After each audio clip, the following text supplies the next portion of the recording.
James Carter had everything: a fortune, a high society fiancé, and a perfect life.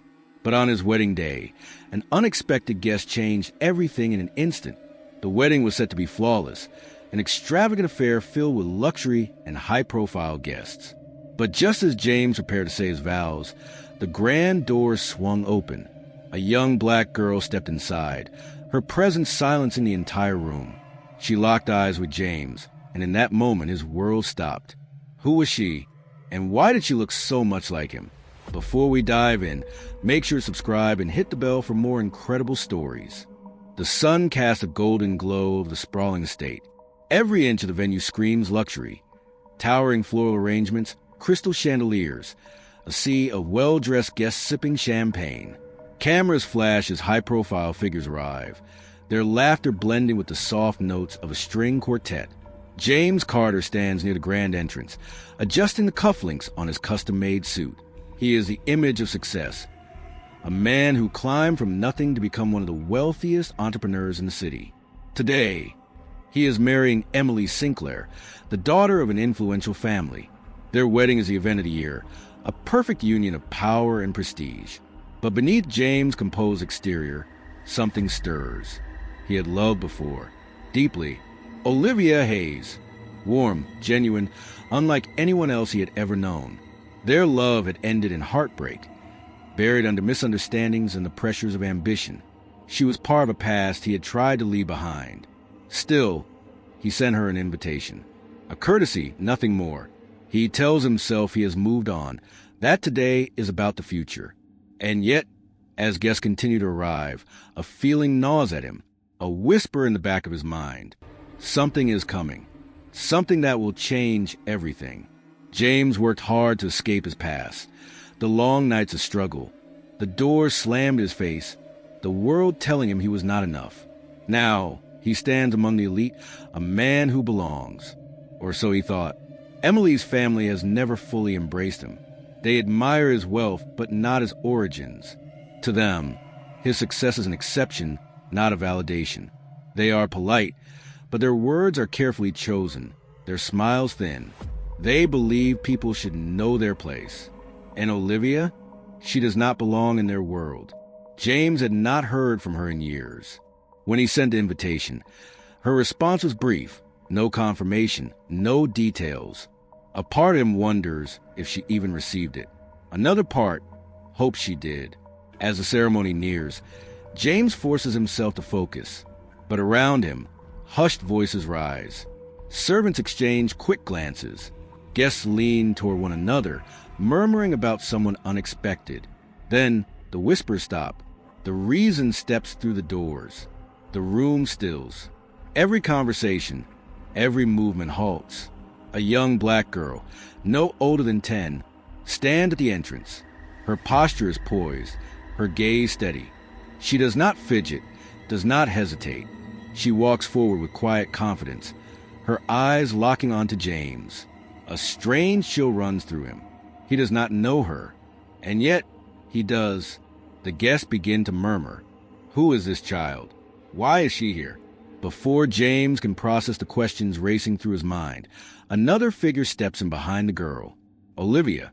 Her face is unreadable, calm, composed, but with something deeper hidden in her eyes. A truth waiting to be spoken. James' breath catches.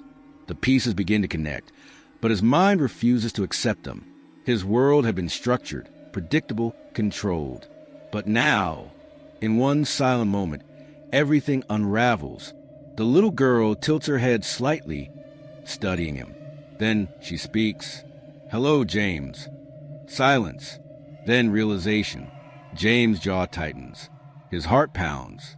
Because this is not just any girl. This might be his daughter. The silence does not last. A ripple of murmur spreads across the grand hall before erupting into outright chaos. Guests whisper behind their hands, some exchanging stunned glances, others openly gawking at the girl standing before them. Emily is the first to break. What is this? Her voice cuts through the tension, sharp and trembling with disbelief. Her father rises from his seat, his expression darkening. James, explain. Now. James tries to speak, but nothing comes out. He looks at Olivia, searching her face for denial, for some explanation that will make this moment make sense. But she meets his gaze with quiet certainty. No hesitation. No regret.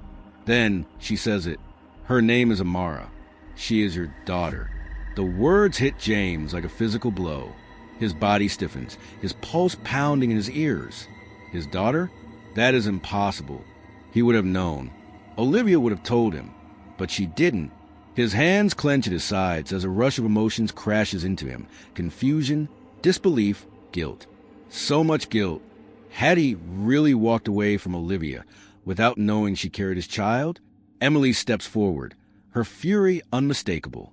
This is a setup. She planned this. She turns to Olivia, voice dripping with anger. You could not stand that James moved on, so you came here with some ridiculous story. I did not come here to ruin anything. Olivia cuts in, her voice steady. I came because my daughter deserved to know the truth. The room is thick with tension. All eyes are on James, waiting. But James is not ready to speak, because he is no longer sure who he is supposed to be. James paces near the altar, hands running through his hair. Olivia's words keep repeating in his mind. She is your daughter. His best friend, Daniel, steps in, his voice low but firm. You need to deal with this. Now. James turns sharply. You think I did not know that? His voice is raw, breaking under the weight of everything crashing down on him. Daniel does not back down, then stops standing here like a man who just lost control of his own life and go talk to them. Meanwhile, Emily is pulled aside by her mother. The older woman's expression is tight with disapproval. This is a disaster. We cannot have a scandal tied to our family name. Emily's jaw tightens. I will not let Olivia ruin what we have built. Back at the center of the storm, Amara stands quietly. She has not moved, has not cried. There is something in her composure that unsettles James even more. She is watching everything, measuring, understanding. She is his daughter, and the thought terrifies him. James forces himself to look at Olivia. Why now, after all these years? Olivia's expression softens, but her voice remains strong. Because I thought you deserved a chance to know her, and because she deserved a chance to know you. James exhales, a deep, unsteady breath. But before he can respond, Olivia speaks again, and what she says changes everything. James' voice hardens. You should have told me. Olivia does not flinch. I tried. His breath catches. No, you did not. Her expression does not waver. I wrote you letters, James. I called. I tried to reach you, but you had already moved on. You were building your empire, surrounded by people who want to keep you there. James shakes his head, his mind racing. That is not possible. Then Olivia delivers the final blow. Someone made sure you never saw my messages. The words send a cold wave through him. He stares at Olivia, searching for any sign that this is some twisted revenge, a desperate attempt to pull him back into her world. But he sees only the truth in her eyes. Someone close to him, someone he trusted. Before he can process the betrayal, Emily steps forward. Her patience is gone. Her voice is razor sharp. I am only going to say this once. She looks him dead in the eye. You marry me, right now, or you walk away. Forever. James swallows hard. His entire world stands at crossroads, and in the dead silence that follows, he knows nothing will ever be the same again. James stands motionless, his mind racing. The weight of every choice he has made, every decision that brought him here, presses down on him. The lavish decorations, the expectant stares of the guests, the woman standing at the altar waiting for him to commit. None of it feels real anymore. His gaze drifts back to Amara. She stands tall, unshaken by the chaos unfolding around her. There is something familiar in the way she carries herself, something that tugs at a long-buried part of him, the boy he used to be, the man he once thought he would become. James exhales, his voice barely above a whisper. Does she want a father in her life? The question hangs in the air. Olivia studies him carefully, as if trying to read his soul. Before she can answer, Emily's voice slices through the tension. This is a joke. Her face is red with fury. her carefully crafted world crumbling before her eyes. You are throwing everything away for a woman who ambushed you and a child you never knew existed? James finally looks at her, the realization sinking in. This was never about love. Not really. I cannot marry you, Emily. Gasps ripple through the room. Emily's hands tremble as she glares at him, her voice breaking. You are making the biggest mistake of your life. But James is not so sure about that anymore. Emily spins on her heels and storms toward the doors, her family hurrying after her. The wedding is over, but James' real story is just beginning. The grand hall is silent. Guests whisper among themselves, some watching with quiet disapproval, others nodding in understanding. James remains still, standing at the center of the chaos he has just created. Slowly, he turns toward Olivia and Amara. He takes a step forward, then another, until he is kneeling in front of the little girl who just changed his entire life. I know this is sudden, he says softly, his voice laced with uncertainty. And I know I have a lot to make up for. But if you're open to it, I would like to get to know you. Amara does not answer right away. She studies him, her deep brown eyes filled with a wisdom beyond her years. Then, slowly, a small smile tugs at her lips. I have waited my whole life for this. James feels his throat tighten, emotion threatening to overwhelm him. I will not let you down, he vows. Not this time. He has no idea what comes next. But for the first time in years, he is not afraid to find out. Olivia crosses her arms, her expression unreadable. This is not just about words, James. Her voice is calm but firm. You walked away once, and I will not let you walk in and out of her life just because you feel guilty.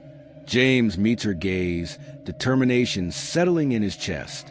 I am not walking away. Some guests begin filing out, murmuring among themselves. A few glance back at James, their expressions mixed, some approving, others judgmental. But for the first time in a long time, he does not care what they think. As the last of the guests trickle out, James, Olivia, and Amara remain standing together for the first time, as something close to a family. James looks down at Amara, then back at Olivia. Tell me what I need to do. Olivia exhales slowly. That is not for me to decide. She nods toward Amara. She is the one you need to prove yourself to. James nods, understanding the gravity of what lies ahead. As they step outside into the cool evening air, the uncertainty of the future looms over them. But for James, one thing is clear. This is not the end. It is just the beginning. The wedding was supposed to be the start of James' new life. In a way, it still is, just not the life he expected.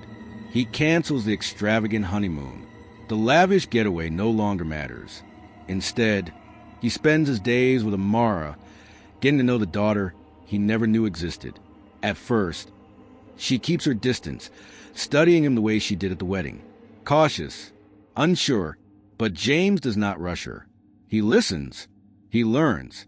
He discovers that she loves painting, just like he did as a child before life pushed him toward business. He finds out that she is scared of thunderstorms, but pretends she is not. He watches her solve puzzles with quiet determination, the same way he used to tackle problems before money made things easy. Olivia remains watchful, her guard still up. She has spent years protecting Amara, and she will not let James walk in and disrupt their lives unless she is sure he will stay. One evening, James sits across from Olivia, the weight of the past heavy between them. I was wrong, he says quietly. I let the wrong things define me, and I lost you because of it. Olivia does not respond right away. Then she sighs, looking at him, really looking at him, for the first time in years. You lost a lot more than just me. James nods. He knows that now. Days pass, then weeks. Slowly, Amara begins to trust him. And then one night, as he helps her with a school project, she says it so casually that it nearly breaks him. Dad, can you hand me the glue? James freezes. The word echoes in his mind, hitting him like a wave. He blinks back the sting in his eyes, then hands her the glue, his voice thick with emotion. Of course. For the first time, he feels like he has finally found something that money could never buy. James sits alone one night, staring out at the city skyline. The same city he once believed held all the answers. He had spent years chasing success, believing that status, power, and wealth would fill the emptiness inside him. But standing in that grand ballroom on his wedding day, watching Amara walk in, he had realized the truth. He almost lost the most important thing because he was too blind to see it.